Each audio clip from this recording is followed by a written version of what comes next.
reached day 2 of the pre-free agency frenzy. It is Tuesday, March 10th. Welcome inside the vault for a Ravens Lunch Hour live stream. It's brought to you by our friends at Primary Residential Mortgage. And yet another month and yet another $100 gift card giveaway. More on that coming up in just a bit. You can also get a head start on this month's $100 vaultpod.com/shop gift card giveaway by clicking on the link that we have included in our show notes. If you're watching us in real time, there's also one pinned in our live chat. I'm Bobby Trossett, as always, joined alongside my co-host and partner, Sarah Ellison. Lots to review, Sarah, since we finished up what was really a deluxe Monday night show, Monday afternoon show, that is. That felt like night. It went on for 2.5 hours. It like we could have gone into the night. It got in the neighborhood of 3 hours, but yeah. Who knows what we have in the cards today? But what we do know is that a lot of player exits is what we have to discuss. None of which maybe come as a major surprise, but Eric DeCosta and his front office did make a gamble with one of their free agency decisions that we'll begin with today. From there, we'll go into kind of a thorough breakdown to date of what's taken place activity-wise, a lot of which are player exits and departures and even handsome paydays for one Tyler Linderbaum. So all that and more, including Max Crosby's not departure, but return to Baltimore. And he's played there a couple times throughout his career, but his arrival to Baltimore has arrived. And I kind of spent a good portion of my morning familiarizing myself with just this abundance of content on him. Interviews, sit downs, or in this case, a signature pass rush move that he revealed to John Gruden at the New Orleans Super Bowl a year ago. So all that and more, if you could, please like the video, subscribe, hit that notification bell, consider becoming a channel member or a gift-giving membership this offseason. And Sarah, let's begin with the EDC gamble today. The EDC gamble. I did not see this one coming. It's a bit surprising. The Ravens have chosen not to put a tender on running back Keaton Mitchell. So he will now enter the free agency market. And I really didn't see this one coming. I thought this one was a little bit of an easy decision. They could have chosen, there's really a big gap. They could have chosen a second round tender or an original round tender. Second round tender was too rich. It was way too rich. I mean, it'd be awesome if somebody tried to pick him up and then you get a second round draft pick for him, but they weren't going to do that. Nobody was going to do that. So here's Brian McFarland. He's just as surprised as I was. He tweets yesterday, whoa, that's a surprise. Low RFA tender would have been $3.52 million. Could still work out a lesser deal, but I would guess that ends any speculation that running back Justice Hill will be released. Bobby, you and I had this conversation.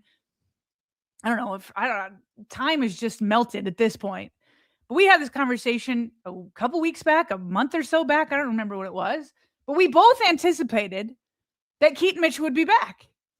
And because of that, I anticipated that Justice Hill would be cut because he is kind of a bit of money for running back 3. He's a good player, but I just thought you already have Derrick Henry. You're going to return Keaton Mitchell at a cheaper price than you would have Justice Hill. Keaton Mitchell has that explosive game-breaking ability. And yet, here we are, Bobby. Now, again, they could come out with the deal, but they also could have signed him to a longer-term deal before this. So he's going to hit free agency, and I'm just shocked because it just seems like over and over again, the Ravens seem to value Keaton Mitchell differently or lower than people on the outside like us or fans, because he didn't even make it onto the game day roster so many weeks in a row during the season. Then finally they were like, oh yeah, we have Keaton Mitchell. And they started using him again, mid to late season, and he was good. So I don't understand this. I don't know if there's like another plan behind it. But maybe the plan is just we're moving forward with Justice Hill and Derrick Henry. We'll see. But to your point, he's going to hit the open market unless something gets done between now and tomorrow afternoon. And you are losing an element of explosiveness if indeed he does walk and get paid. You're losing an element of game-breaking speed misdirection, and really just what he brings is a level of vision and a speed that they don't currently have on their roster outside of when Lamar goes into improv mode and tucks it and runs and does what he does more electrifying than any other player at his position in the history of the game. Look, I was not as strong on the cap casualty discussion and projection with Justice, but I saw, of course, where you were coming from. But I also saw what Justice has brought since 2019. He's earned multiple contracts, and he's I think he's a better all-around football player than Keaton Mitchell if you were to measure them out and evaluate them from a full-blown standpoint. Now, he can't bring to an offense what Keaton can, but I think he does more for an offense in terms of role than Keaton has in terms of his effectiveness and his versatility. And look, Jeff seemed to make a surprise reaction to this as well. He used that word just straight up, as you did and as Brian did as well. And he went on to tweet, the only thing that he can think of is that the Ravens felt Henry, Hill, and Mitchell, as you alluded to, would have been too expensive of a running back room given their litany of needs. And they chose Hill over Mitchell because they believe he's a better fit for the third down back role with pass protection and the ability to catch, which he does well, whether it's in the screen game, in the flat, you name it. Justice has proven to be a big playability guy that's reliable, that handles his blitz pickup duties, and we've all seen that on tape over the years. We've also seen him come back from a pretty significant Achilles injury as well. So, hey, I'm with you. And they're not, and they don't have an element that makes them that much more explosive than they already are on paper without Keaton Mitchell in the cards. But perhaps this was a decision based on what we just laid out here over the last couple minutes. And if that is indeed the case, how are you going to replace that element of speed? And that'll be something that's a priority for DaCosta, whether that's through the draft or free agency. Yeah, and maybe I'm downplaying it a little bit because it is harder to replace the explosiveness. Whereas, can Keaton Mitchell not catch the ball out of the backfield? I guess you should. And to your point, every time Justice Hill, when Lamar Jackson checks down to Justice Hill is almost an automatic first down. It's really good. He's no doubt. His chin down and running through you. Yeah, but he's got some speed too. I think he's got some underrated speed. He's not running through you the way Derrick Henry would, obviously.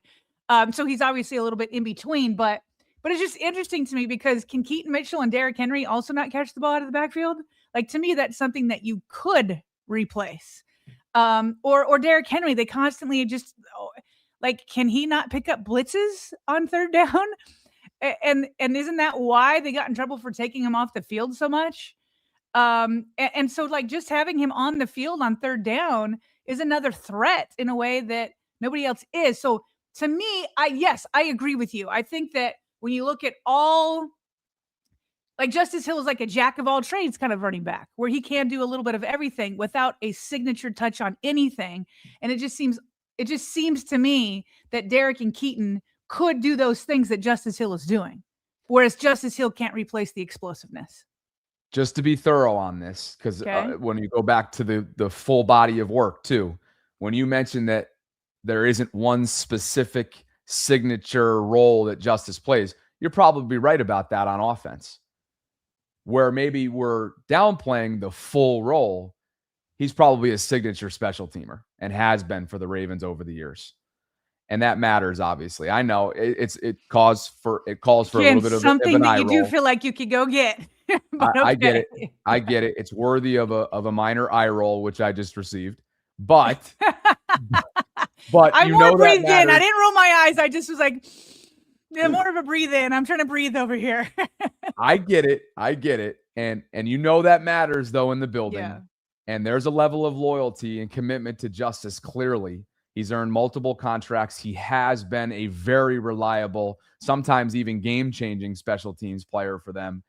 And sure, Keaton has been for them at times as a return specialist, but Justice does it all on teams. So, look, just to make sure we put a bow on the whole full body of work discussion when you evaluate the two players side by side, that maybe factors in as well. And just to point out, because Jeff did say in that tweet there, he's like, maybe the Ravens just didn't want to spend that much at the running back room. Obviously, they're paying Derrick Henry. So when it comes to cap hit, which it doesn't really matter too much, they're number 15 in the running back room in 2026. But when you look at cash, what they're actually forking out this year, and then they're just playing accounting games with the cap, they're number 6 in the league. And then the average annual value for the running backs is number 4. So when it comes to cash and the AAV, they are basically in the top 5. One underneath the top 5, one above. So I get it. You don't want to put too much in any single position. And you're going to want to go out and draft a new running back and let him be a running back 3. I just, obviously, 2 weeks ago, yesterday, thought that they would have taken Keaton Mitchell over Justice Hill, but maybe they felt like even if they used the original round tender on Keaton, that they could have lost him. They wouldn't have gotten anything in return because he was an undrafted rookie free agent. So when you put the original round tender, somebody can steal him and you get nothing. So then if they do that and cut Justice Hill, maybe they could have lost both. So maybe that was it. Maybe that had part of the calculation. I don't know. But to me, I just thought they were going to move forward with Keaton and Derrick and then go get a rookie. But instead, it looks like it's going to be Justice, a rookie, and Derrick Henry. Yeah, what's also interesting, too, is that now given the regime change, and Keaton was already on the outside looking in for the first month plus of the season, and given that these are typically collaborative decisions when it comes to the roster, ultimately, you would think with Eric DeCosta having the final say, that Keaton remains on the outside looking in. Interesting nugget there, knowing that there's been a lot of change. And I think John Harbaugh caught a lot of flack through that first month plus, including from our Oxygen here inside the show, deservedly so, because of the spark that he brought finally when he got back into the rotation. But knowing now that there's different voices and different names and faces that are involved, and he's still on the outside looking in seemingly, I found that to be pretty interesting. Keaton is a former undrafted rookie and another former UDFA, Sarah, who had built himself into a starter and had a wonderful 2024 down the second half stretch alongside Kyle Hamilton when he was moved to the back end of Zach Orr's defense, is on his way out. And that is Ardarius Washington, who will be joining the New York Giants, according to reports. Sarah, 2021 out of TCU is when Ardarius Washington joined the Ravens organization. And since then, he has dealt with a litany of different injuries, and yet somehow keeps working himself back into the flow, into the fray, into the equation from a roster standpoint. So much so, last year, after tearing his Achilles in an off-season conditioning session, he worked his butt off just to be ready by November or December or whenever he returned, and played for the Ravens down the stretch. He's going to get a chance to join and continue and reinvigorate himself as a football player following John Harbaugh to the Giants. Couple memorable plays that he put on film over his years. Sarah, again, he's 5'8", $170, $180 maybe, soaking wet, and yet he always played. Yes, he's undersized, but he was rarely outplayed. What about the Joe Mixon hit stick on Christmas Day a couple years ago against the Texans? What about the Russell Wilson forced fumble, right? Just nitty-gritty type of football is what Ardarius brought to Baltimore, and we weren't sure what his market would be. I know I was kind of standing on a table for him the last couple of weeks, thinking that maybe he would be back based on the market and what it might dictate.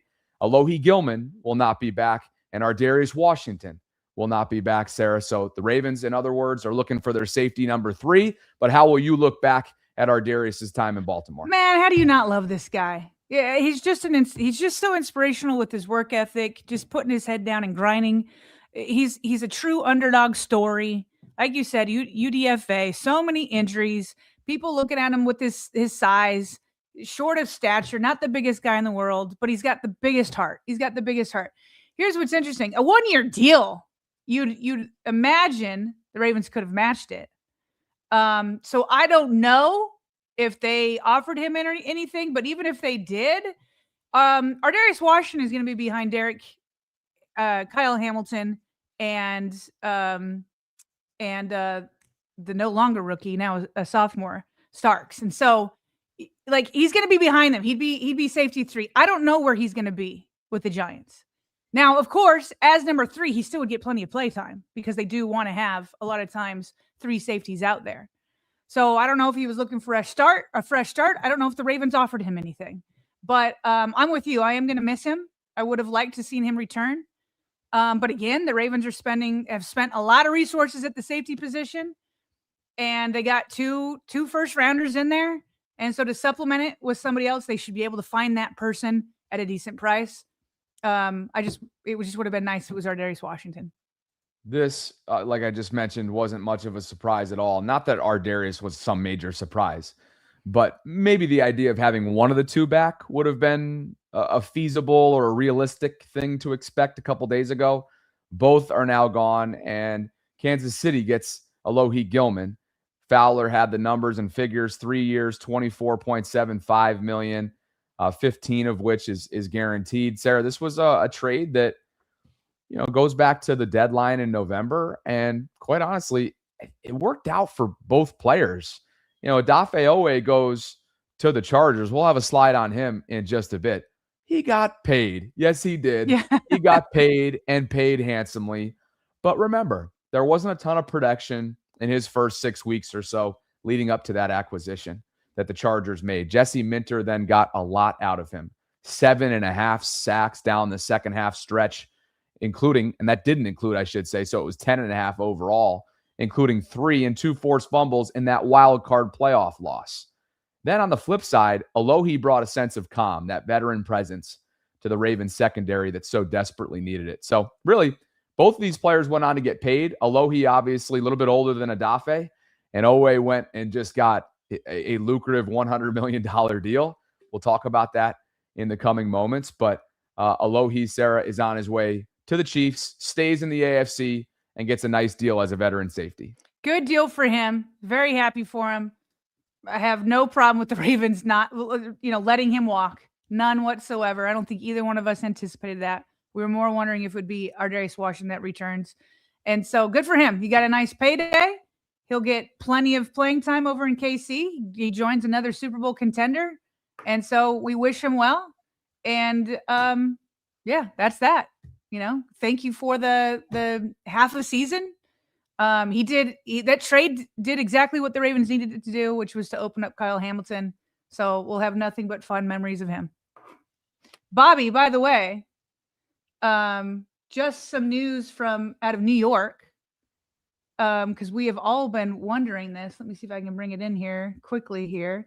Not that anything official has been done, but it seems like the New York Giants and John Harbaugh may actually be eyeing one Daniel Faalele. This from Ryan Dunleavy. He's an NFL reporter for New York Post Sports. And just a while ago, he tweeted that he's hearing that the Giants' guard focus right now includes Daniel Faalele after Vera Tucker. No negotiations became too rich. So they try to go get Vera Tucker. The 6'8", and then he puts exclamation point. Faalele has familiarity with Harbaugh from the Ravens, and Matt Nagy likes big interior offensive linemen. Okay. Good. This is the way it should be. Daniel Faalele needs to follow John Harbaugh to New York. It's the way it should be. So I get why they would target Vera Tucker first. But you better bring in Faalele. Yeah, this is not the last player that will be linked or just straight up brought in by John Harbaugh. And he's not the first either. So this would be quite fitting, knowing what the last couple of years has consisted of and the discourse surrounding Faalele. But not much of a surprise, Sarah. We've seen him bring staff members with him. We've seen now players since free agency or pre-free agency has begun. And we certainly know that John has stood on a table, that proverbial table, for Faalele time and time and time again, whether it was not entertaining the idea of some of his deficiencies when brought up at press conference settings, or just straight up going to bat for him, as he did. Mm-hmm. So This is how it should be. This is how it should be. We're on the same page. Yeah. And I love how they sometimes you just don't know the background of people, but Ryan in here is like 6'8" exclamation point. Yes. Take him. You're right. That's intriguing. It was intriguing for a minute until it wasn't. It was intriguing until he kept falling down and losing people and not being able to block people. And Bobby, just to revisit this, Femi is in the chat. Super Bowl winner, Femi Ayebadejo, he says Ravens are still in on Keaton. He says they are going to see if they can match his offer.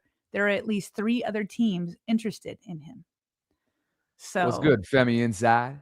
Femi Insider. That's what we need to start calling him, Femi Insider. This will be interesting because the Ravens, maybe that is why they didn't put the original round tender on him. Because they felt like his interest would be big and they wouldn't have gotten anything anyway. And you can't put a second round tender on him.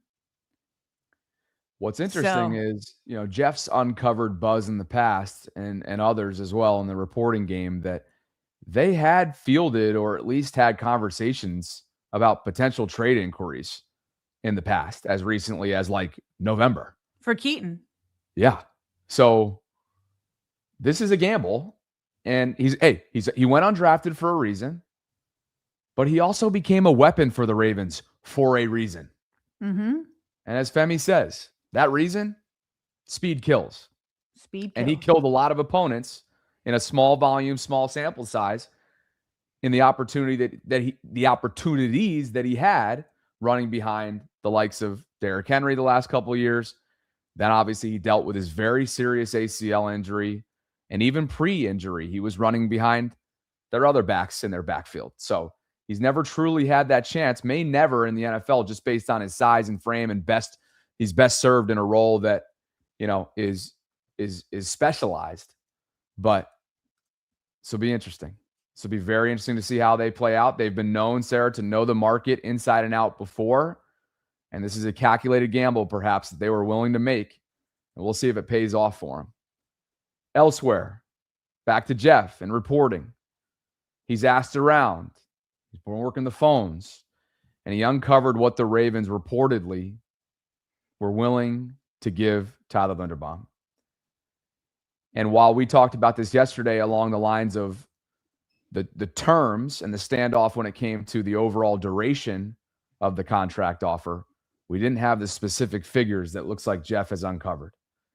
So Tyler goes to Vegas on a ridiculous, earth-shattering, market-shattering deal that's 3 years for $27 million annually.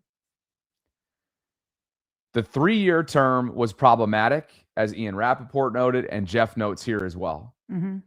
But what the Ravens gave him was extremely fair. 22 annually, 4 years, 88 total. So that's 22, obviously well north on an average annual basis of what he ends up landing in Vegas, Sarah. But this was a competitive offer made by Eric DeCosta and company.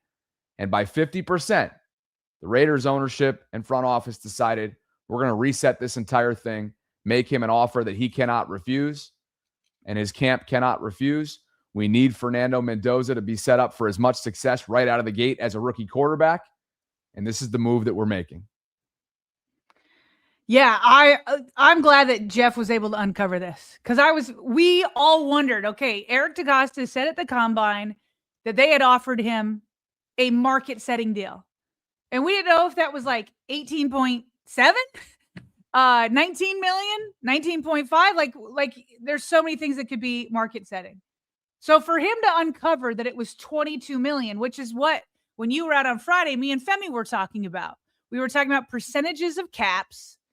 And it had been so long since somebody had beat Creed Humphrey that it needs to be more than just like, $500,000 or $1 million more. And so you look at the percentage he got of the cap at the time, the percentage of the cap now, and then maybe slightly beat that. And that would have put you in that $22 to $23 million range.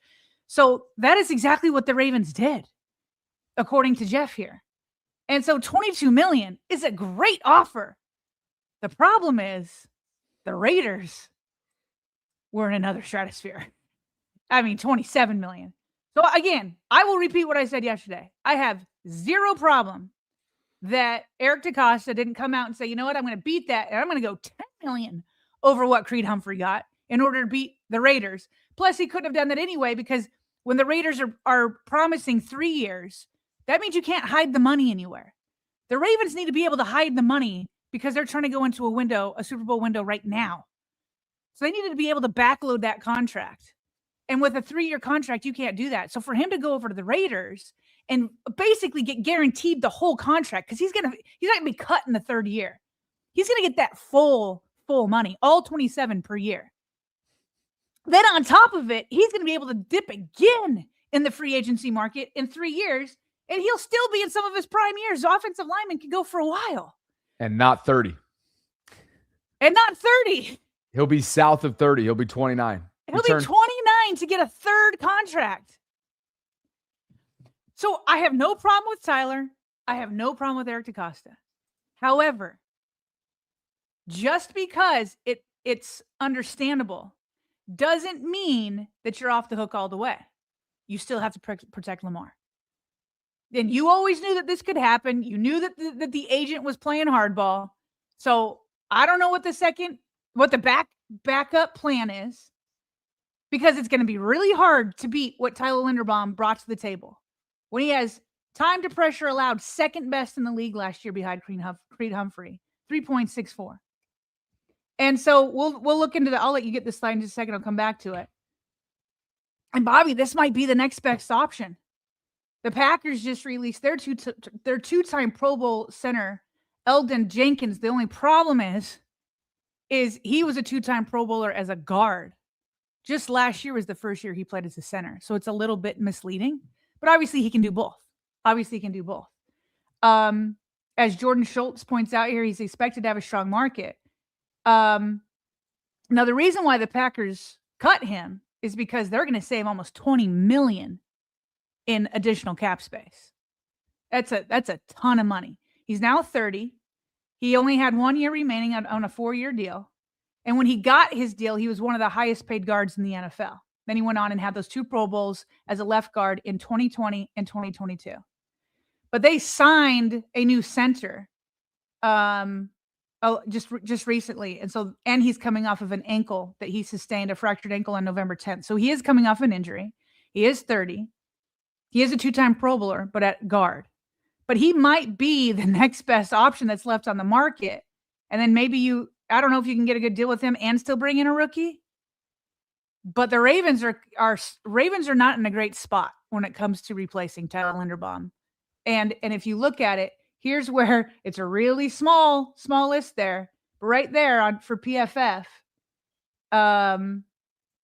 his overall grade as a center last year, he ranked 22nd among all centers last year. Again, it was his first year doing it. But that's where he was. Whereas Tyler Linderbaum is all the way up there at number 4. Yeah, you squint those eyes. You see Fortner on here? Who? Luke Fortner. Fortner. This is centers only. This is centers only. He's number 17. 17, because he's also he's available. Folks in the live chat are talking about Cushenberry. Cushenberry's at 34. Yeah. Look at the guy who just retired, 37, Mr. Bozeman. No. One of the former Raven. This is one of those situations where maybe the league kicked him out. Yeah, man. When you're number 37. He wasn't 37 when he played for the Ravens before he got his big contract. Yeah. Yeah. I mean, man. So there you have it. I mean, those are options. And then the draft has to be a part of this conversation as well. Mel Kiper has his top 5 center prospects.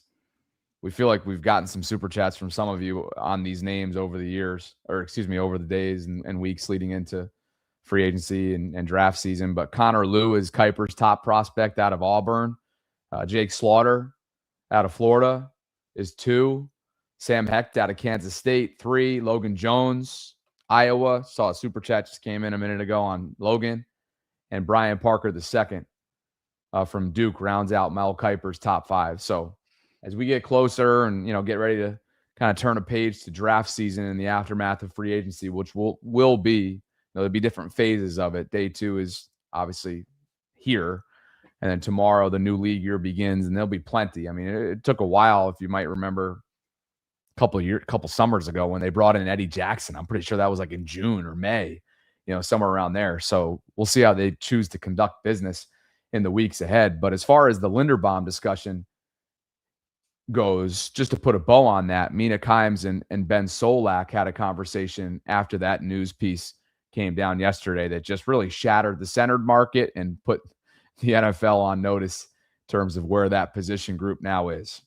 Talked about Tyler Linderbaum to the Raiders being a good idea. It is very clearly a great idea, right? Mm-hmm. You've got a rookie quarterback coming in. He's going to be playing under center he did not play under center in Indiana in Clint Kubiak's scheme, which is very, under center, outside zone, boot off of that.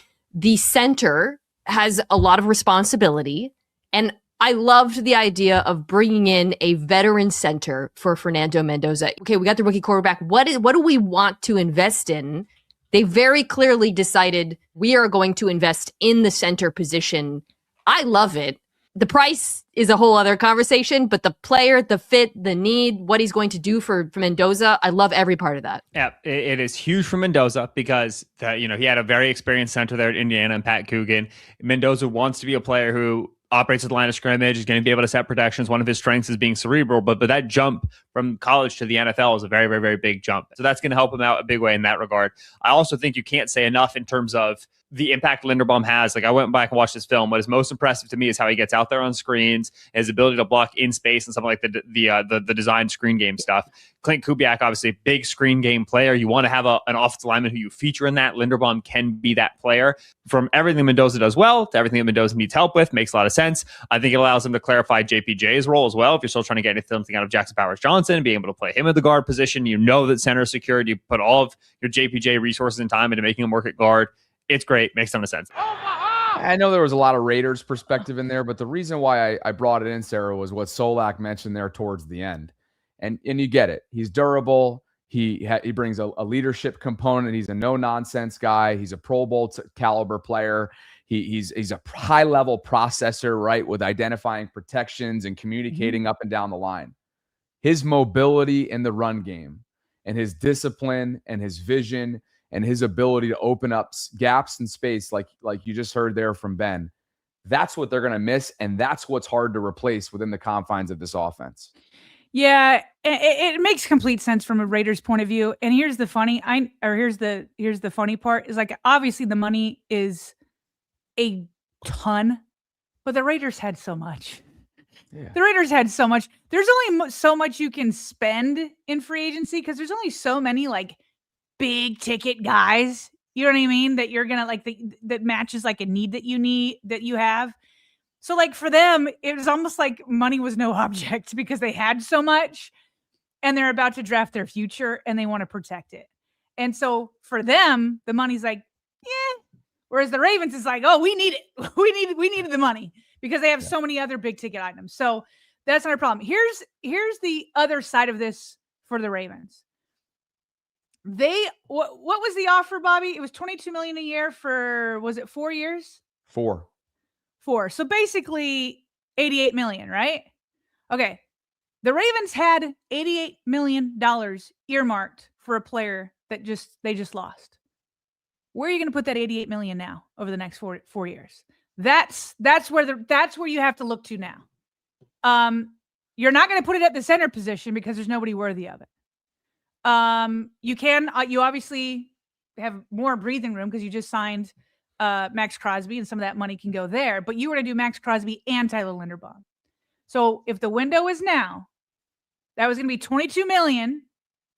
Where are you going to put that now? Who are you going to bring in? It's not going to be at the center position, but can it be elsewhere? Can it be another stud guard? Can it be a stud defensive tackle? Can it be like, there are still so many holes to address. Or can you maybe you were going to have to go super cheap at, outside corner and now maybe you can just beef it up. I don't know, but that needs to be used somewhere now.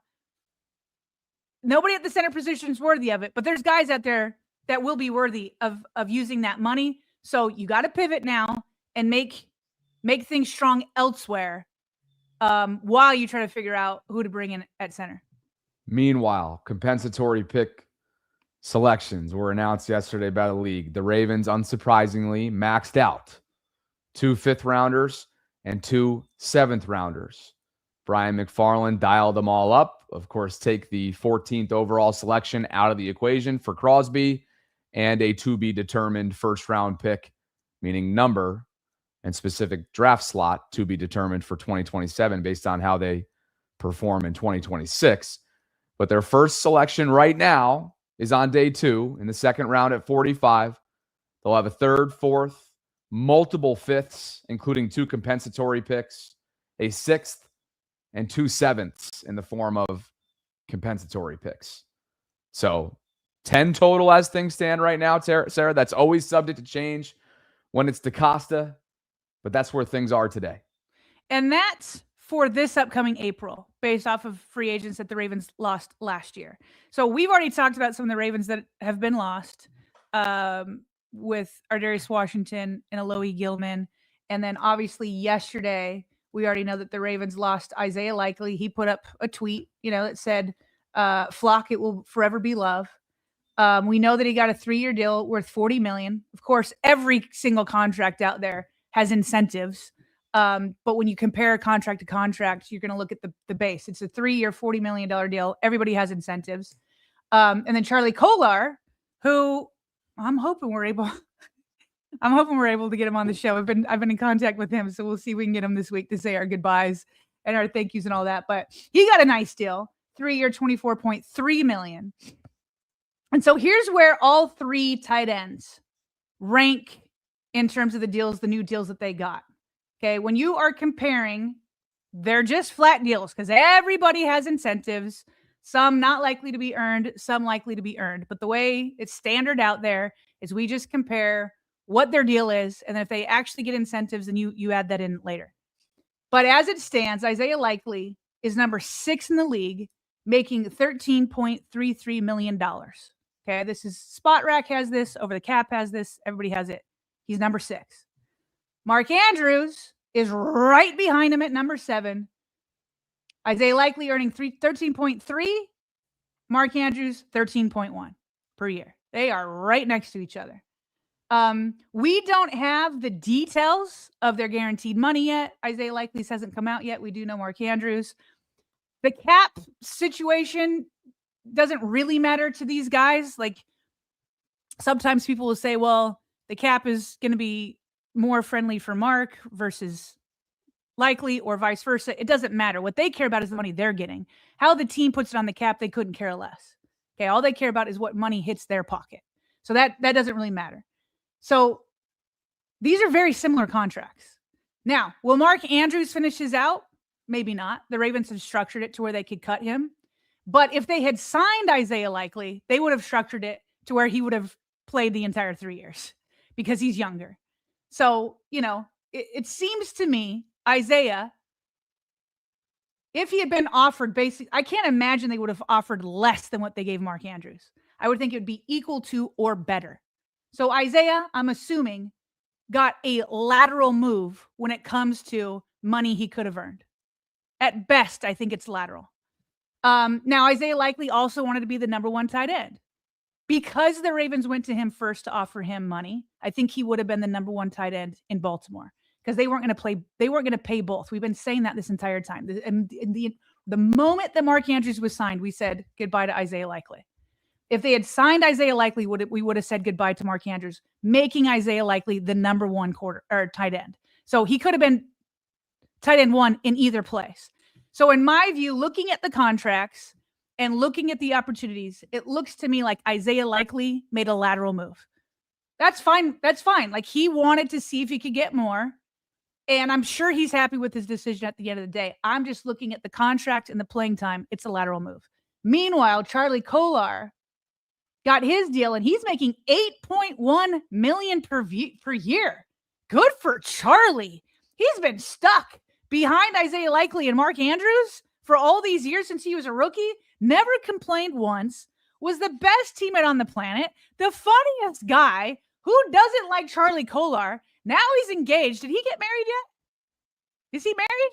Engaged to be married this offseason, maybe? Something like that. We'll ask Or him why if he do I comes on feel the like we show. already celebrated that with him? I can't remember what his plans are. I think it's his wedding is coming up this offseason, I felt like. We'll confirm it if he comes on the show. But he's been stuck behind these two guys, but he turned that into an $8.1 million contract per year. Good for him. I think when all is said and done, all three guys made out pretty darn well. When you're a top 6 or top 7 paid tight end, or now you've got $8.1 million for Charlie when you were a tight end number 3, like all guys made out well. I'm happy for all of them. If it were up to me, I wish it were Isaiah that were staying, but that's not what he wanted. So it is what it is. Ravens move forward with Mark Andrews. Another former 2022 4th-round pick is on his way out. We discussed this at length yesterday during our deluxe show. Jordan Stout's going to the Giants. He gets 3 years, $12.3 million. At the time, he was the highest paid punter in the NFL. Don't believe that lasted all that long, but he gets a nice deal. Solid contract year for him, more than solid. Reliable placeholder from a special teams perspective, which you tend to overlook, and a really valuable field flipper for them last season. So good for him. He goes to the Giants to follow Isaiah Likely, Ardarius Washington, and of course this ongoing theme that we've been watching unfold for the last couple months. Draymond Jones gets a nice deal in New England. It's 3 years, $39 million. We know that he brought the Ravens a spark, Sarah, from a pass rush perspective and pressures. He notched career highs. This was combined numbers in Tennessee the first 6 weeks, and then the Ravens down the second half stretch. But 7 sacks, 55 total pressures, and he gets to reunite with Mike Vrabel, who, of course, was the former head coach of the Tennessee Titans, who just took the Patriots to the Super Bowl in year 1. So that was kind of at a glance, what's taken place so far over the first 24 hours or so. And if you go back to 2022, we've already mentioned several players that were in that draft class by Eric DeCosta and company. This has the potential and maybe already can be categorized as a historic class with a bunch of hits. And that's what you brought in here. This is incredible. Okay. You already re-signed Hamilton 4 years for $100 million. You try to get Linderbaum. He was the belle of the ball. That's how well you drafted. He was 3 years for $81 million. You already locked up Travis Jones, by the way. And Eric DeCosta doesn't get that credit very often because it didn't happen right before free agency opened. But he put him in for 3 years, $40.5 million per year. Then there's Kolar, which we just mentioned. Then there's Stout, who became the highest paid punter in the league for like a few minutes. And then Isaiah Likely is now the 6th highest paid tight end in the league. That right there is a really good draft. It's not 2018 with Lamar Jackson, Mark Andrews, Odell Beckham, not Odell Beckham Jr., Orlando Brown Jr. Who else was in that class? 2018. Bradley Bozeman, who just retired. I'm trying to think. I want to say that there was like a safety or a cornerback in there. I mean, it was a phenomenal draft. This one's also phenomenal. Now, the only guys yet who haven't been re-signed, but I'm sure one of them will based off of a report we just saw, David Ajabo, Daniel Faalele. Sounds like maybe Giants are honing in on him. Jalen Armour-Davis. And then 4th-round Pepe Williams is already a Buccaneer. And Tyler Batty is entering year 4 with the Broncos. I mean, what a draft. And Bobby, I will say this. With all of these guys that the Ravens have lost, I think we're up to 5 now, right? I think Alohi Gilman was the 5th one. And I know that here because I've got compensatory picks. Compensatory picks, the Ravens are going to get a 3rd for Tyler Linderbaum, 2 5ths for Isaiah Likely and Draymond Jones, and then a 7th for Jordan Stout. And that was before Alohi Gilman was signed. So the Ravens can go and sign an unrestricted free agent because the max compensatory picks you can get is 4. Because they have a 5th, they can go out and get an unrestricted free agent without canceling out one of these compensatory picks. But this is, I guess, the point I want to make between the 22 class and the 5 guys that were signed on day 1. Day 1 of free agency. That's how good the roster was last year. When other teams are coming in and rating your roster on the first day of free agency, you had a pretty dang good roster. It's so frustrating that the Ravens weren't able to live up to the Super Bowl contenders that we all thought that they were last year. But this is why it's on Eric DeCosta to reload. And let me tell you something. As bad as it feels right now that all these guys are leaving, especially with Linderbaum, because the Ravens wanted him back. So that one's a really tough pill to swallow. They also wanted Likely back, but they moved on to Mark Andrews a couple months ago. So that's a tough pill to swallow for sure.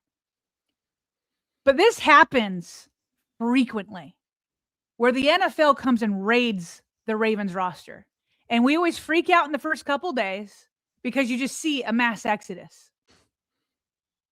But if it keeps happening every year, it means the Ravens are pretty good at reloading. So I can be patient. I'm really nervous about the center position, but I can be patient and see how they reload, because when they keep if they keep raiding you, it's because you keep reloading.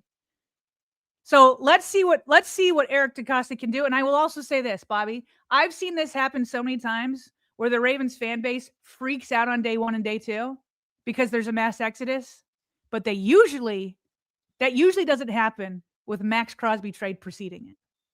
So let's just remember, they got a high impact guy. Yep. Outside of Linderbaum, every one of these other guys can be replaced. Every single one. Linderbaum's going to be tough. But Max Crosby, that guy's Hall of Fame level. You've lost a lot of solid guys, but Max Crosby's Hall of Fame level. They can replace these other guys. Linderbaum's going to be tough, like I said, but they can replace all the rest. Have some patience if you'd like, or freak out. You can do whatever you want. I'm going to have patience and see how Eric DeCosta reloads. And maybe a year from now, the Ravens will be picked apart again. The work started months ago, too. You just talked about Friday night, which, of course, is the elephant in the room. Let's go back months ago. Travis Jones was a key extension to get done prior to the season. Say what you want about Mark Andrews right out there, but that needed to get done. Something needed to get done with a tight end, and they got that done in season. And then some of the less priorities got done as well. The less prioritized players like John Jenkins from a depth standpoint, the interior defensive line, and then, something from a special teams perspective, just continuity-wise, Nick Moore, one of the game's top long snappers. All that business was done well prior to all of this. And Sarah, you said it. If it doesn't happen every year, that it happens every other year when you cover this team. And you want to know who, through the first 24 hours, have spent the most. The 3 teams that have spent the most money in pre-free agency activity, okay? The Raiders, to no one's surprise, is atop that list. The Titans are below them, and the Commanders are third. Now, there's a big gap between the Titans and Commanders. Raiders are over $281 million. Titans at 270 flat, and the Commanders are up next at 147. Sarah, can you help me? I know that you specifically focus on Ravens, but I think you'll be able to answer this question very easily. Did any of those 3 teams play in the postseason this past season? It's a point well taken. Usually the biggest free agency spenders are not in the postseason. It doesn't always translate, and that's the point that you're making. And sorry, I'll let you finish your point. We're 24 hours in. There's a lot of team building still to be done. It's normal to freak out within the world of fandom, but also have reason and don't have a short memory, because Friday night happened, and Friday night is going to help the offensive side of the ball immensely. Right. And that definitely doesn't mean that Eric DeCosta is perfect. I have criticized him for his guard, his decisions at guard last year. Very much so. I'm willing to be patient to see if he's learned his lesson. I'm willing to be patient to see if he's learned that. If he does that 2 years in a row, then we have a pattern and we have a problem. Then we have a problem. Putting on your mom hat, right? I feel like I've heard that a time or two from my mother. Then we have a problem. And they had a problem on their hands last year, and we all know that. Yeah, we did. Appreciate you guys for being with us on day 2 of the unofficial start to free agency. Big show yet again as numbers climb north of 3,300 concurrents. Thank you for being with us. If you could like the video, subscribe, hit that notification bell, consider becoming a channel member or gift-giving membership this offseason. The super chats are coming up in just a bit, and we have north of 20 in that department. But first, are you getting a tax refund from the IRS this year? What if you used it to buy a home instead of spending it? That's what Primary Residential Mortgage is asking. Your tax refund could help cover the following: maybe a down payment or a percentage of a down payment, closing costs, paying off debt to boost buying power, maybe even moving expenses. Your refund isn't just extra cash. It could be your first step toward building long-term wealth. Closing costs and fees may still apply, but if you have questions and your interest is piqued, we hope that you'll give Primary a call today at 410-663-2222. That's 410-663-2222, which will put you directly in touch with the local to Baltimore branch in Towson. But just in case you're not a Marylander and you don't live anywhere near Baltimore, that's okay, because you can work with Primary anywhere across the country, and we hope that you'll give them a chance. And if you want to do more than that, like a little incentive, like a little bit of fun, like we have coming up this month, go ahead and enter yourself in to our $100 giveaway. It's a $100 gift card to our merch line. And as always, the instructions are pretty simple. By the way, Dre Dog always asks if there's a way to do this on Facebook because he doesn't have Instagram. There's now a Facebook way to do this as well. So go check out Primary Residential Mortgage on Facebook if you'd like to go and enter yourself in. But in order to do so on Instagram, like we have here on the screen, comment on the post with the hashtag Vault, tag 3 friends you buy a house with. People are already coming in droves through the first 24 hours since we opened this thing up. Follow at PRMI Mid-Atlantic on Instagram. Subscribe to the Vault if you don't already with your notifications on. Scan the QR code on the screen. It'll bring you to a Google Forms link. Fill it out, 30 seconds.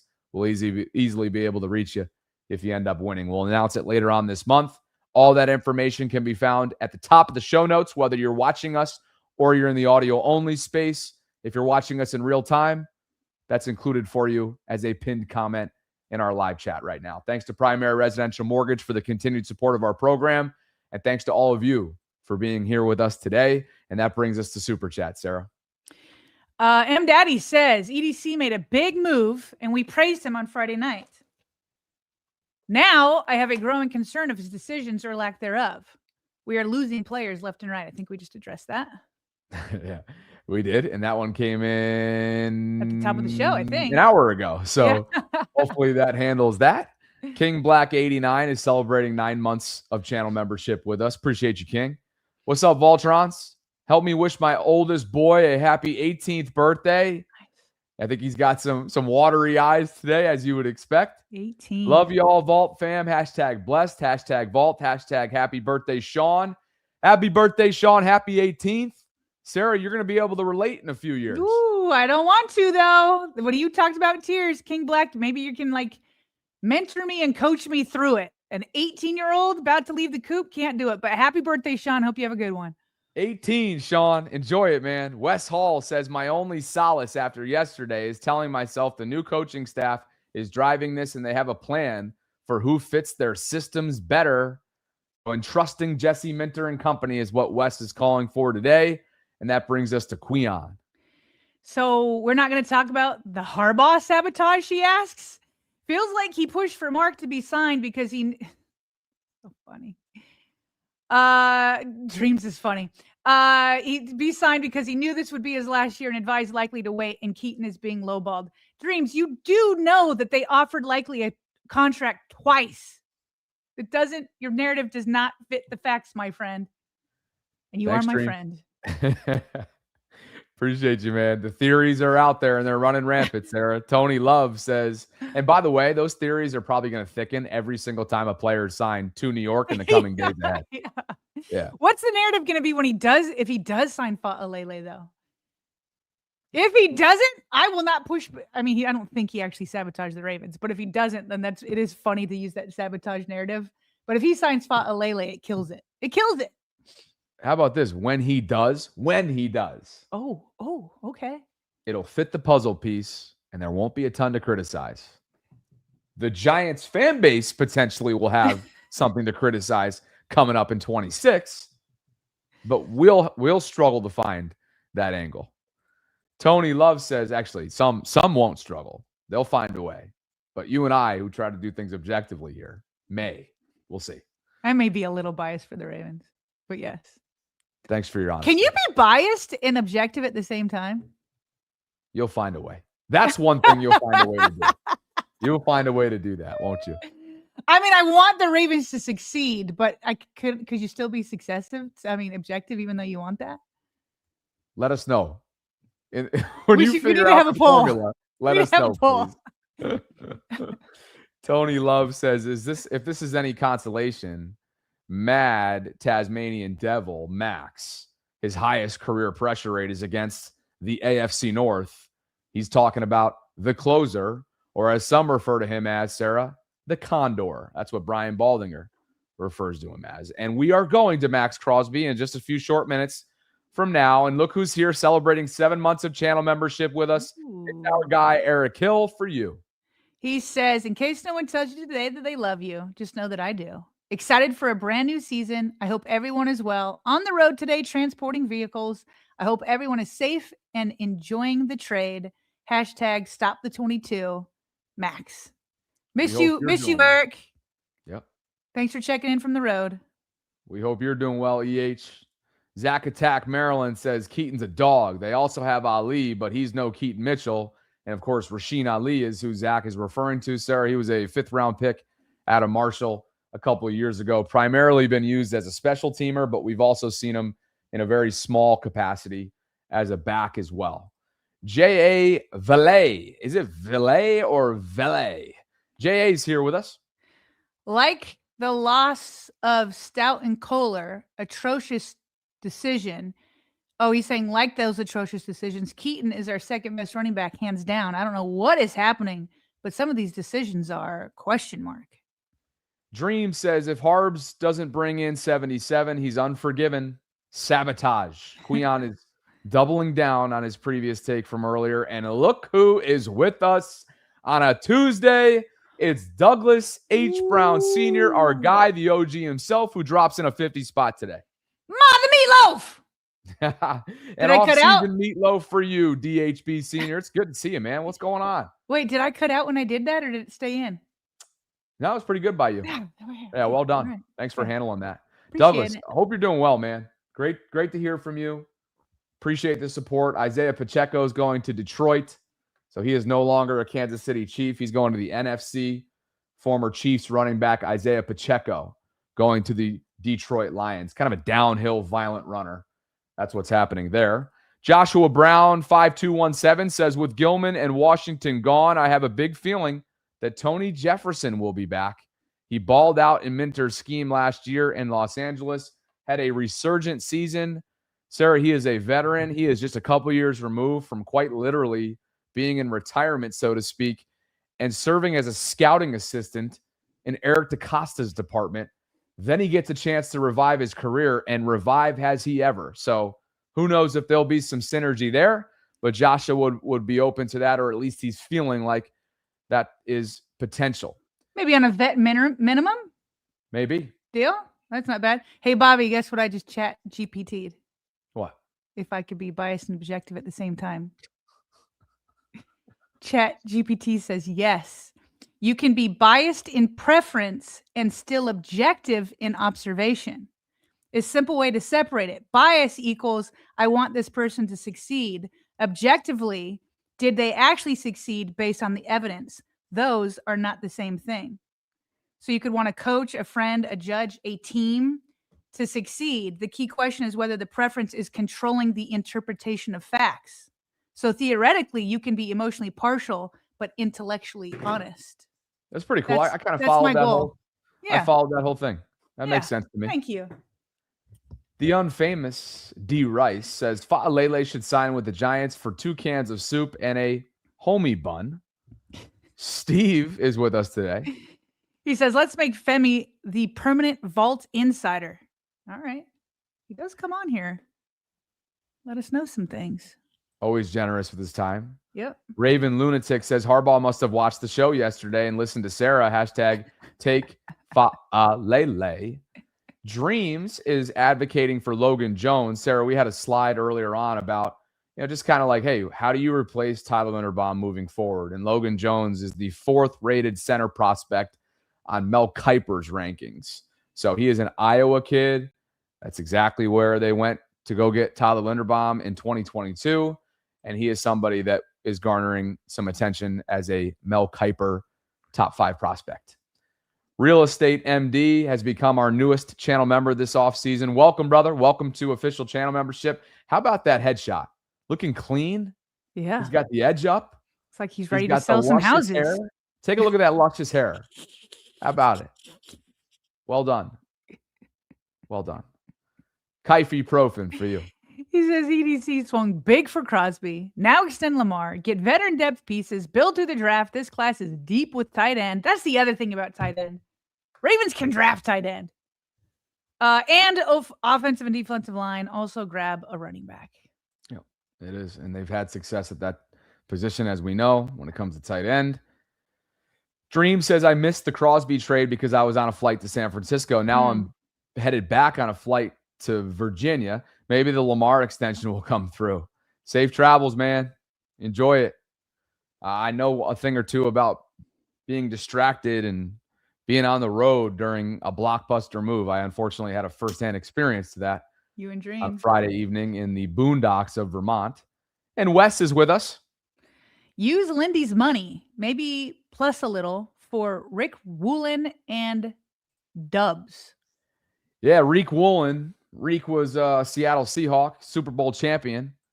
He's also got some, oh man, he let his emotions get the best of him at times throughout the postseason, almost cost the Seattle Seahawks. I think we all remember that one, but he's been with them since they drafted him in the 5th round out of UTSA in 2021. So he's a heck of a corner. Is he a free agent? Let's see here.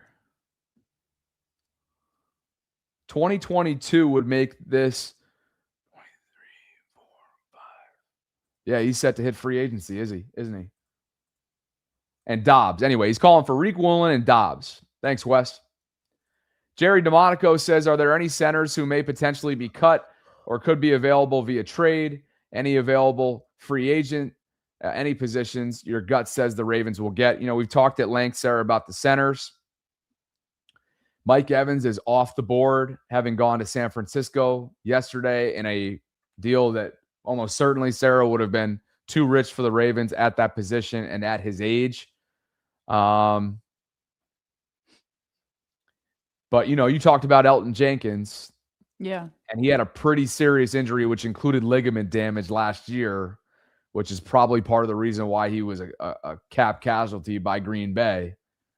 But that's someone that comes with a level of, I don't know if intrigue's the right word, but at least a level of interest, initial interest, knowing that he is a Pro Bowl caliber player. At least he was within recent seasons. So Zayad's here with us. So did you see Lamar liking extension complete tweets? I did not see that. Yeah, we've been tagged in this. Can pull it up on the screen here quickly. Yeah, bring it up, Bobby. I think Dreams was all over it as usual, tagging us, which is so helpful this time of year when the news is flying. Yeah, it's always helpful when you guys just give us a heads up and we can add it into our workflow. But it looks like Jordan at Only the Ravens has a like tweet from Lamar. What I don't see is whether or not this is real. He's smiling at this follower of his asking if it's real. That's not really an answer to the question. And you just never know. I also don't know who wrote this Lamar deal is done. Maybe this was Jordan and Lamar's liking it. At least that's what this post is suggesting. And that's all we know as of right now. What's funny is Twitter doesn't show likes anymore. So it's hard for us to confirm it or if it's like AI. Yeah. Thank you, Zayad. And that brings us to Jax. It says, feels like we went from win now to rebuild. Guys, just think about it, though. Like, as much as we love Ardarius Washington, as much as we like Stout, as much as we like Draymond Jones, Max Crosby replaces Draymond Jones. Your punter can be replaced. Again, Linderbaum's the one. Linderbaum's the one that's going to be tough to replace. But all 5 others, these are like, you can go out and plug guys in. Yeah. It's not rebuilt. He also writes, I understand Linderbaum leaving, but all the top guards got picked up, and now we have Jones, Simpson, rookie center, protecting the future, highest paid quarterback. Super Bowl was won and lost in the trenches. I'm pissed. Look, I think everything we've said still applies. Yeah, we get it. Yeah. You know, this is sort of the way the business works this time of year, and they're far from done, and they're bringing in a completely new staff that comes with a level of track record and rapport like Dwayne Ledford and company. So I think this is just everything that we've said, Sarah, applies to these types of super chats right here from Jax, which we appreciate. But there's also a level of patience that's required as well because of the process. And that process is ongoing and really just getting started if you think about it. BK93 Till for you. This franchise has no natural feel for the offensive side of the ball. The list of misfires, misreads, misuse get longer by the day. How can you not feel for Lamar? They feel for Lamar. They better get this draft right. You guys know we're talking about a team that I heard on the McAfee show is now, depending on which sportsbook you're using, the 3rd and 4th best odds to win the Super Bowl. Depending on where you look, there's somewhere in the top 4 behind Seattle and LA, and maybe like lockstep with Buffalo. Now, did the sports books know all? No. They didn't know all last year. They certainly did not. But it's not. I mean, if Lamar's not injured, who knows what happens? I'll never forget everybody screaming at me, Kalshi this, Kalshi that. And some of it ended up coming to fruition. Yeah. A lot of it did not. Yeah. And I got rocked for that cooked statement. Maybe deservedly so. Captain Schaefer. What's up, Captain? That's right. He asked a fair question. Is this yours? Sorry, I'm stealing it. I just want to know why, he says. I was just showing love to Captain. All good. Okay. He says, I just want to know why Harbs didn't want Z-O on his coaching staff in New York. Remember there was a New York radio guy that asked him that, and John got a little bit prickly? Yeah. It's like, it's a different situation. Yep. Don't know the answer, Captain, but would be awfully interesting. And now Zach lands in Seattle as Mike McDonald's linebackers coach. Dream says, I know Isaiah did, but he took the same money. Just responding to some earlier commentary. And that brings us to Rodrigo, who's celebrating 6 months of channel membership from Chile. He says, it's always the same during the first free agency wave, but this year we lose every player I hoped we would keep. I don't know how to feel. Love from Chile. I don't know how to feel. Love hearing from you, Rodrigo. Soft spot in my heart for Chile. Tori studied abroad there. Sarah lived in Santiago for 6 months or so. And when I visited, it was easily far and away one of the most spectacular places I've ever stepped foot in. Tank says Faalele was just signed by Wendy's backup fry cook. Daniel is catching strays today. BK says both Harbaughs are feasting on the Ravens roster. And that brings us to Zayad. The sources sent a vid verifying the Lamar like I at you. Okay. You did. Okay. Thank you for that. Right. Thank you. And my Timbers shivered with our second 50 spot of the afternoon. And he writes, so a punter, a guy who played half a season, a tight end who never made over 500 yards, a center who got paid left tackle money, and a safety who has never been on an opening day roster is going to be the end of this franchise. Some of y'all are nuttier than squirrel shite. My Timbers shivered is coming after him. See, that's the thing. That's the thing is like, you can, it's two things to be true at once. You're not like downplaying any of these guys, but you also aren't building them up so much that you say that they're irreplaceable. Bobby, I'm irreplaceable. I mean, if you needed to, you could go find a new podcast host tomorrow or YouTube streaming co-host. We're all replaceable. There are few people that are not, including Lamar Jackson at that position, just not replaceable. But it's just like, I feel like I'm a pretty decent YouTuber, but I'm replaceable. Like, it's all good. It's no slight. Timber, thank you. Thank you, Timber. I agree with you. It's a very level take here, isn't it, from Timber? Appreciate the 50 spot. And appreciate everyone, all 30 plus of you who have donated today in the form of super chats. We'll get back to more as the show continues. And thanks to everybody for being here with us today on this Tuesday. Please like the video, subscribe if you could, hit that notification bell, consider becoming a channel member or gift-giving membership this offseason. Sarah, on Friday night when I was in the hills of Vermont at a family wedding, Max Crosby happened. And it took the league by storm. The Ravens gave up 2 first-round picks, the 14th overall selection coming up next month. And as you know, a to-be-determined number and pick in 2027. And I did some digging this morning because Max is a media mogul. Max is someone who, when you live in Vegas, as he has since he was drafted in 2019 in the 4th round by John Gruden and company and Mike Mayock and company in Vegas, that's a market where it's star-studded, obviously. And he became a part of that community, really a piece of the fabric of that community. And he is extremely well-liked. He will be missed, but he is going to be embraced in Baltimore.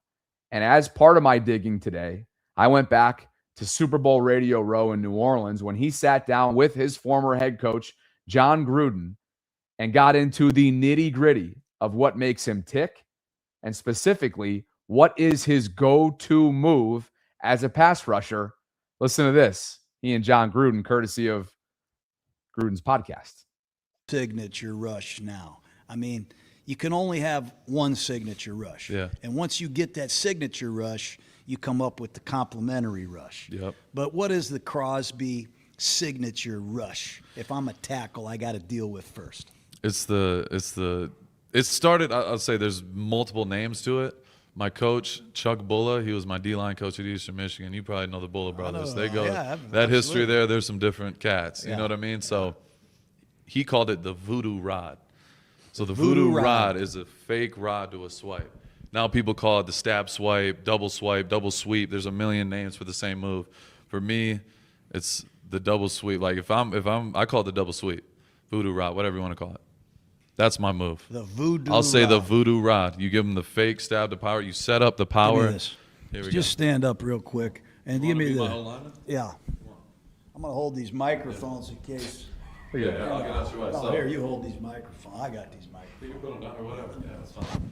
The voodoo rod. Voodoo rod. So Ball's inside. Yeah, balls inside. So we talk about game planning, just like a coach. They talk about, okay, we're going to set this up. We're going to start with this early to set up the deep ball. Let's start with the run game, open up the play action. As a rusher, I look at the voodoo rod as I'm going to start with power. I'm going to try to break his face mask at the beginning of the game and really make him respect my power. So it would either be a long arm, inside pack, hands, your hands above your eyes. We're going to start with that, or I'm going to go speed to literally just put my head in his chin just to set the tone. So I can start it off that way. So as the game goes on, you're setting up power. Then you got to spin, throw that in there, just a little sprinkle. So now he's kind of like, okay, I think he's going to go with power, and if he's got me there, they have to stop their feet and respect it. So if I run through his face one time, he's going to be a little bit heavier on his feet, and he's going to hesitate. So this is what sets up the voodoo rod. End of the game, money time, fourth quarter. You've seen it this year in Kansas City. It's 3rd and 4, red zone. What am I going to hit him with? Get off the ball, make it look exactly the same. Oh shit, I'm stabbing, here comes the power, and then I get to his edge. I'm working half a man, so you'd have to kind of work this way. I'm stabbing. The second he stops, he's going to hesitate to hitch. He's going to shoot his hands lean, and I'm swiping, and I'm going. You almost took my chain. But that's what happens. Second heat, I feel it. It's an anticipation. I'm not waiting till he touches me. Stab, swipe, sack. Voodoo rod. Voodoo rod. Ball game. Shout out to Chuck Bulla. Right That's there. what we call it. Voodoo rod, Max Crosby. Voodoo rod. I'm going to make T-shirts and make millions. All right. So a little bit off microphone there, right? Which is why it was muffled. But a welcome sight is the voodoo rod coming to an M&T Bank Stadium near you in the future. And what's also a welcome sight is Max Crosby touching down in Baltimore, according to his Instagram. Sarah, sure seems to me like that is the Four Seasons in the inner harbor of downtown Baltimore. He also put up a different video as well as you see on the screen here, from his, I would think, hotel room, zooming in on M&T Bank Stadium. He's already using the soundtrack with Kodak and other songs that I know Baltimore will have no issue whatsoever leaning into. But Sarah, the voodoo rod has led to a lot of success and overpowering type of skill and everything in between for Max Crosby since he came into the league in 2019. And that is his signature rush. Quote, I'm going to start with power. I'm going to try to break his face mask. That's what he says. I'm going to try to break his face mask the beginning of the game and really make him respect my power. And you want to know what has to be respected is the numbers that Warren compiled. We've discussed them. We'll continue to talk about them because it warrants repeat. He's first in tackles for loss since being drafted in 19. This is league-wide among all defensive linemen. First in solo tackles. Second in both quarterback pressures and quarterback hits. Third in total tackles. Fourth in batted passes. And fifth in overall sacks. What about run stuffs? One of the game's best, especially when they're designed. But the most run stuffs in 2025, that metric is owned by Max with 24 total. And it's a pretty good list in terms of the company, according to this next-gen stats graphic here. So he can get home. He can bring that edge presence. He can also drop back. He can impact your run game. He's violent, as he just showed and displayed and really modeled there on John Gruden. And that's the type of force, power, and skill that's coming to Baltimore. He is not yet 30. The Ravens are banking on that proverbial mountain, or let's call it cliff, not being hit anytime soon. And they get their first legitimate player really since Suggs left the building in 17, who now is a part of their organization. And he's now officially in Baltimore. I can't watch this enough. Just the zoomed in over the harbor, M&T Bank Stadium. He's in Baltimore, presumably to go ahead and take his physical and sign that contract. And while he's in town, maybe, just maybe, we'll get a press conference with him, which would be a lot of fun. But Bobby, my favorite line out of that entire video with Gruden that you just played. Yes, it was nice to hear the name of the move. And I like to hear how he sets the game up or sets the move up, right? Tries to get them anticipating a different move. Then he says, ooh, game is on the line. Fourth quarter. Knocks them off their feet thinking it's going to be his last move where he's breaking their face mask. Swipes their hands, goes down, and then he says, my favorite line, game over. Game over, because that's what I want. I want a closer. I want a guy that finishes things up. I want a guy that says, hey, Lamar, go ahead. You can go ahead and start taking off your shoulder pads. Go ahead and take off your helmet. You got me in this defensive lead. I'm going out there. I'm going to go finish it, okay? I'm not going to put you back on the field with, 37 seconds left, and you got to go 80 yards, 75 yards, 90 yards, whatever it is. Just game over. Game over. That's what, he's signed for everything. Just what you just beautifully laid out, all the things he brings to the table. Just want to add on there, of course, that he will be a closer. It was also game over in the negotiation process, and Rich Eisen uncovered some nuance to how this came down to the wire last week. There were several teams in on the Max Crosby sweepstakes. Ultimately, the Ravens gained leverage based on draft value, draft standing. At least that's what Rich Eisen is reporting. Listen to this. Team on the list was New England. Number 2 on the list was Chicago. And word is Chicago did hit the 2 first overall pick demands. But the Ravens, instead of flipping him to another conference where they would only have to see Crosby 1 out of the next 4 years at a minimum, they flipped him in conference to the team that was 5th on that list in the Ravens, because the Ravens 2 firsts are better than the Bears 2 firsts, at least in the first year, where we know the Ravens are drafting in the middle of the first round and the Bears are drafting towards the end of the first round. So the Ravens essentially said, sold. Max Crosby picks in this year's draft and next year's draft, first overall pick. One this year, one next year. Sold. And the Ravens get the Condor. Chicago picks 25th overall, Sarah. The Ravens, meanwhile, had the 14th overall selection. You go from late round to mid round. And because of their underperformance and the way that things shook out in 2025, regular season wise, it had a weird way of coming back to benefit them in some ways, in part, in landing Max Crosby. Better value, better standing.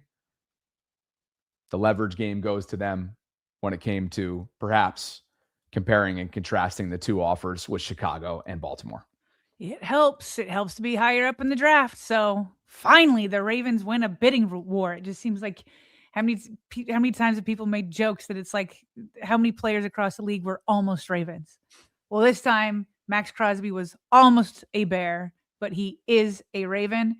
And on ESPN, they were discussing if this is a Super Bowl or bust year. And the answer is definitely yes, just like it was last year, even though John Harbaugh denied that it was. But it clearly wasn't the Super Bowl, so it was for sure a bust for him. That's why he's in New York right now. Jesse Minter has embraced that idea, that obviously the idea is to win a Super Bowl. And so Dan Orlovsky talks about how when you have Lamar Jackson and now you've added Max Crosby, of course, you're going to be in the conversation for the Super Bowl. Organizations are in lockstep with each other, and these quarterbacks are in lockstep with each other. We are never going to give them the amount of leeway that we probably should because they are both great players. The season doesn't start today, and yes, there's additions that are going to get made. But if you asked everybody that has followed football on a consistent basis, who do you think is a legit chance to get to the Super Bowl out of the AFC? Baltimore and Buffalo are going to be in your top 4 or 5 teams until the quarterbacks are not there or they take a steady decline in their play. So I think Max Crosby is one of the most impactful defensive players in football. I understand he's coming off injury.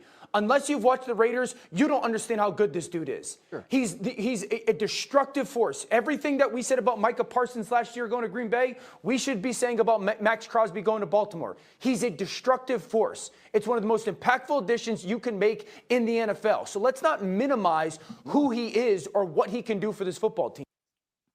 Do not minimize that. And that's kind of the message. Of course, you want to support Max and you want to support Lamar, but they support each other.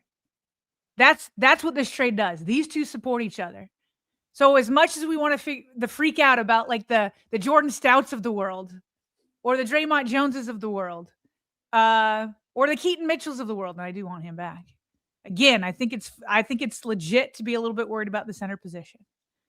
But when you have Max Crosby and Kyle Hamilton, by the way, and a couple other guys like Naudi Madubuike could be back. He's sure signaling that he's going to be back. You got Derrick Henry there in the backfield with Lamar Jackson. Zay Flowers out there producing 1,200 yards. I mean, you're going to be in the Super Bowl conversation. So, like, keep that in perspective when Stout is stolen or Darius Washington is stolen. They can find guys to put around Max, Kyle, Lamar, Derrick, and they will move forward and they will be in that conversation.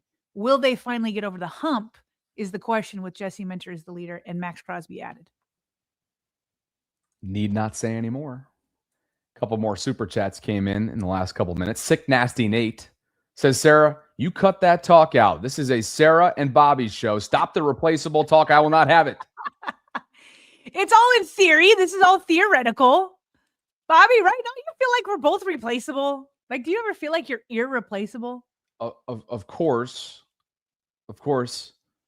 you and I have found a sweet spot with our workflow that would take a lot of effort to ensure that it is a seamless replacement if something were to take place. Yeah.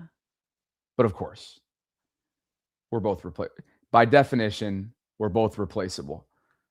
I try to bring a level of intensity and steadiness and consistency so that I'm not, to the best of my ability, by from a motivation.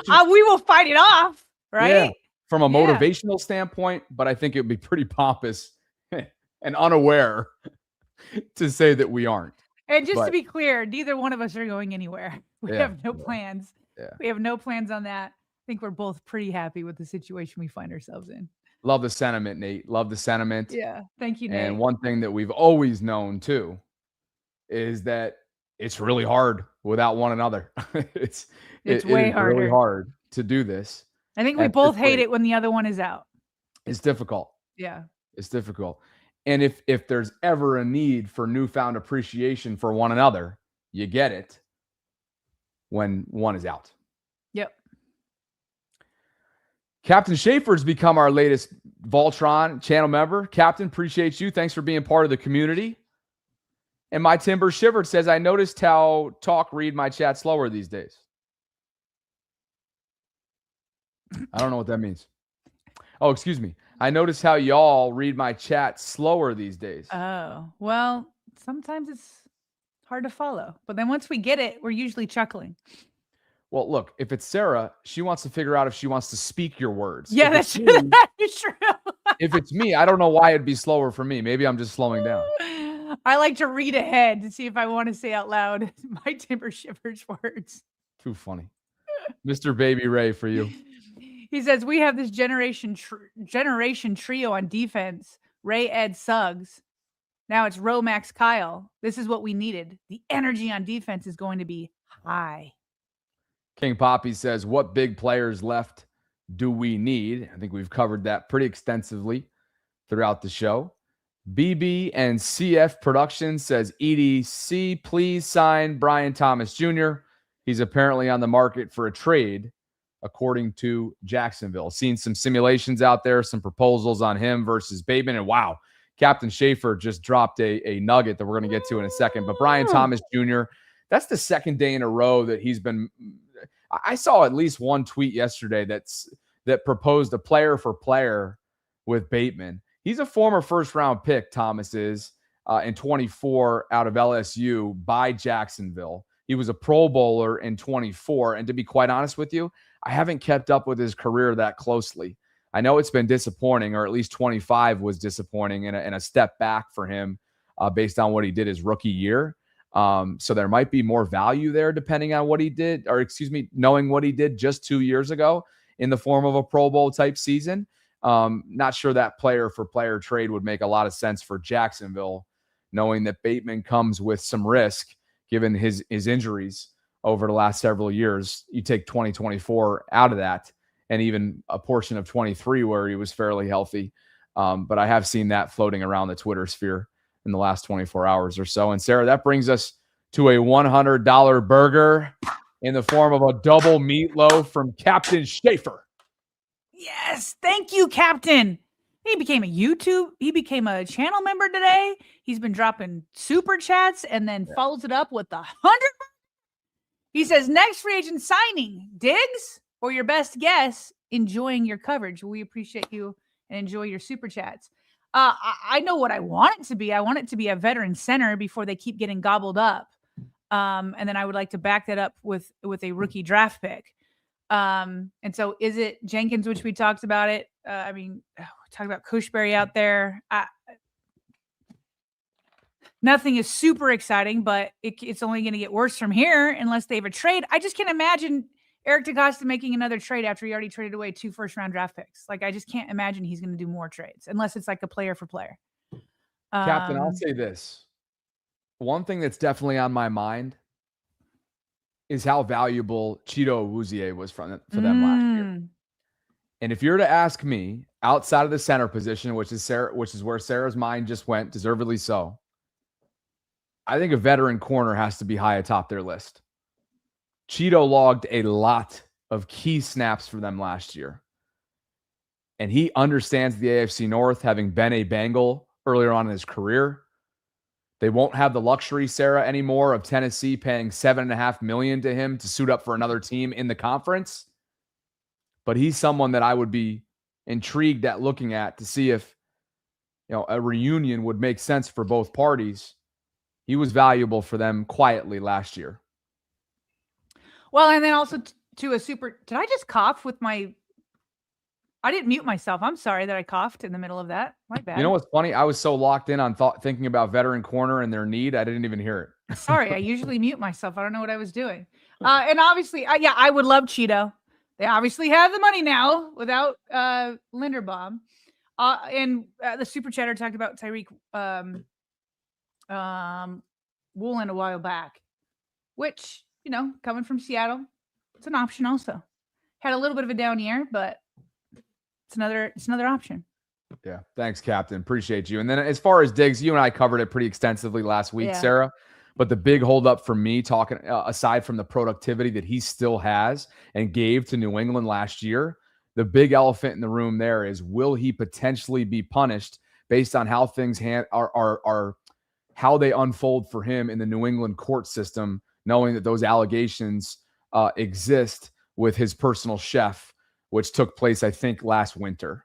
So that's just from a realistic standpoint, something that the Ravens or any team that will inquire his services are going to have clarity on, and there isn't any of that right now. There is that Tyler Huntley will be the primary backup to Lamar, Sarah, in 26 and beyond. The Ravens made that announcement official yesterday. Jeff, of course, had the reporting figures. It's up to 11, as the agents say, over 2 years, but Jeff has it at $5 million over 2 years in terms of the non-incentives. And of course, as we always say, if he's earning those incentives, the Ravens have issues, because that means Lamar has availability issues. So that's how that goes. Congratulations to Snoop. His undrafted career continues. And a big congratulatory effort is in the cards here for Odafe Oweh, Sarah. He went to Los Angeles at that deadline deal and balled out. 7.5 sacks. That didn't include 3, including 2 forced fumbles and the wild card round loss for the Chargers, and the Commanders backed up the Brinks truck. It's a 4-year deal worth up to $100 million. He's a former first-round pick by DaCosta, and Sarah, Jesse Minter used him effectively, and now he effectively gets himself paid. Wow. He has got to be so happy. Yes. Not only with this, obviously with the $100 million coming his way over 4 years, but that he got traded. Because Bobby, he was doing nothing in Baltimore last year before his trade. In terms of sacks, which is what's going to help you get paid.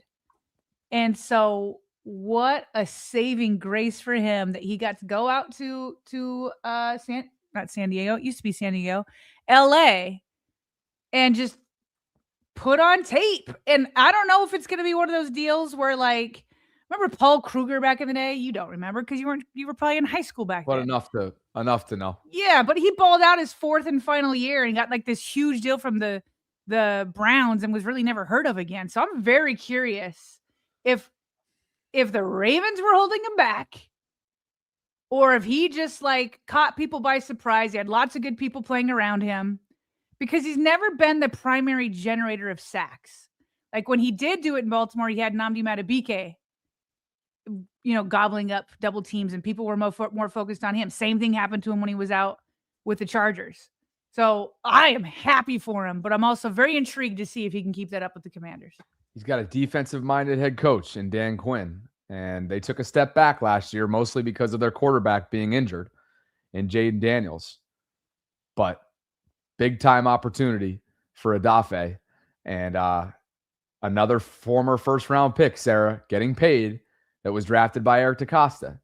Someone who was drafted by Ozzie Newsome in that 2018 draft class, his last, that you mentioned earlier on, and you were ripping off a bunch of names. I don't believe you mentioned Hayden, and Hayden was one of them. He was a former first-rounder alongside Lamar Jackson. He was picked before Lamar. He has called it a career, having spent last year with the Atlanta Falcons. This is one of the greatest dudes, just good humans that you'll meet. Had a chance to get to know him personally when I was with the radio team, Sarah.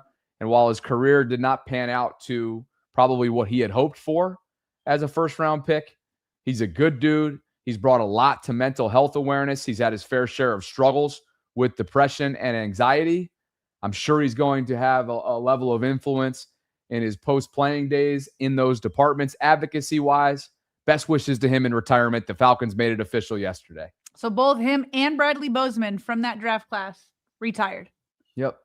But yeah, let me just give you the full rundown. Hayden Hurst, Lamar Jackson, Orlando Brown Jr., Mark Andrews, Anthony Averett, Kenny Young, Jalil Scott, Jordan Lastly, Deshaun Elliott, and Greg. Oh, I'm not done. Greg Sinat, Bradley Bozeman, and Zach Sealer. Wow. What a class. Zach is still going, man, and he's been paid. Good for him and good for that class. And you're not kidding. 2 in the same offseason. That's got to be weird for their classmates. Like Lamar looks at his fellow first-round pick. He's retired. Lamar's just getting his career started in some ways. Wow. Okay, the figures for Michael Pittman. And this just reemphasizes my point from a minute ago, Sarah, that like veteran corner has to be a priority. Because when you're seeing the Steelers twice a year, and now we'll have to deal with DK Metcalf and Michael Pittman, no shortage of corners. There is no shortage. You have to be in that position where you have no shortage of depth. Steelers get Pittman in a 7th-round pick from Indianapolis. The Colts get a 6th-rounder. That's the figures. And now Pittman, a big body, rangy, talented wide receiver, joins the Pittsburgh offense. The question that remains, who will be throwing the football? Perhaps Aaron Rodgers on the other side of 40. If not, they've got Will Howard, who's their rookie from last year. What's Mason Rudolph's situation? Not sure where he's at right now. But that's what's going on in Pittsburgh. And another former Raven, Sarah, and J.K. Dobbins. Some news on him. He is going back to the Broncos. They're re-signing him on a 2-year, $20 million deal, including $8 million fully guaranteed at signing. So Tom Pelissero noting that he was having a career year in Denver before his foot injury. Man, Dobbins and injuries. Yeah. Look at that throwback Broncos uniform, though. Remember, I grew up in Colorado. Yep. I grew up in Colorado in the 80s and 90s, and that was the uniform back in the day. It just brings so much nostalgia that it feels glorious to me. It looks clean. Yeah. It looks real clean. And Sarah, I'm happy for JK. This is a guy that has been through a lot, and he definitely qualifies as a what-if player from a Ravens perspective.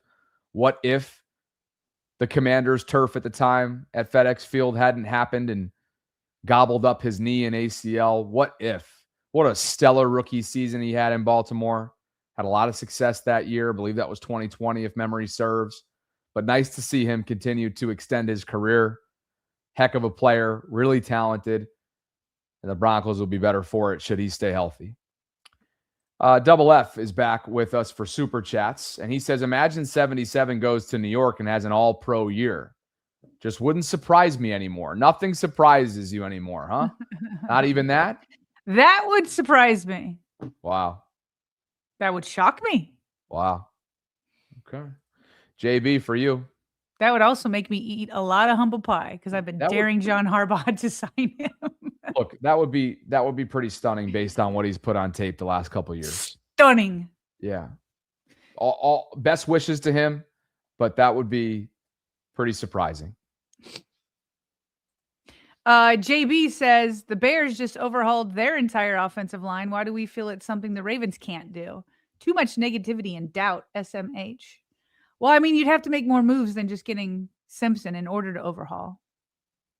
But there's a draft still. There's a draft and there's some free agency, and then there's a thing called development that they're going to be leaning heavily on. Ooh, Ledford. As it relates to Emery. We're putting a lot in Ledford. As it relates to two players more than anybody else. Yeah. Emery and Voorhees. A potential rookie center. I was going to say, there's going to be another name added to that list. Yeah. My Timber shivered his back, and he says, what are you talking about, Sarah? Sarah, you and Bobby. With a big capital H. I like that. That's petty. It's somewhat petty of him, but thorough. Well, he's being petty at you because you're the one who brought it up. I didn't even mention it. I'm looking out for proper grammar and my partner. Thank you very much. Okay, I appreciate it. What are you talking about, Sarah? S and the H are caps, to your point. You and Bobby are the peanut butter and jelly of YouTube. When it's one of you, it's a good one. Both, and the show goes harder than a rocking horse's wedding tackle. The ones that just make you stop and think, should we read this? You're darn right we're going to read it. Thank you, Timber. And that brings us to Kobe, Sarah. Oh, he says, should we put a flyer out on Woolen to cover big AFC North wide receivers? We've mentioned him. I still like Cheeto the best. We have. Yeah. Cheeto was a heck of a press corner for them. Yeah, he was. Dodge says, why did Harbaugh take everyone but Zach Orr in 77? Others have inquired and wondered the same throughout the program. Kobe writes, Mike Evans' hamstring is going to fall off the bone like Chap's pit beef once he gets near the 49ers substation. Yeah. Kobe's getting in on these. Are these similes? Is that what it is? This is what's happening here is that they're becoming contagious. Whatever they are, they're becoming contagious. KP is allowing Timber's influence to influence him. Yes. Simile, a figure of speech involving the comparison of one thing with another thing. Thank you, Kobe. Okay. And thanks, Timber, for starting a movement. Yes. Lauren Wonderlick and Bill Justice, thank you both for believing in what we're building. We appreciate you guys for all the support that you give us through Patreon. Valued members of our community, and this is your monthly shout out because of your support.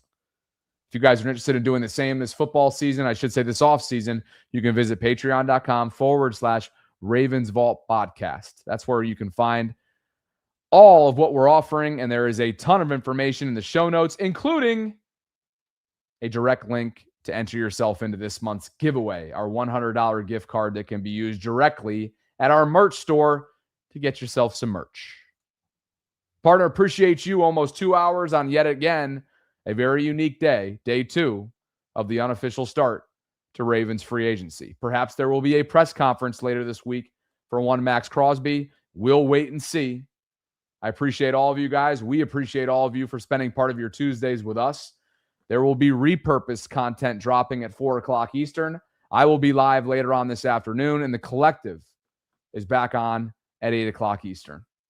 For Sarah, our wonderful partner at Primary Residential Mortgage, and all of you, I'm Bobby, signing off from a Tuesday Ravens Lunch Hour live stream. If you could on the way out, please like the video, subscribe, hit that notification bell, consider becoming a channel member or gift-giving membership this offseason, and rejoin us in under 24 hours from now for a Wednesday Ravens Lunch Hour live stream. We look forward to it. And Voltrons, thanks for spending some time with us.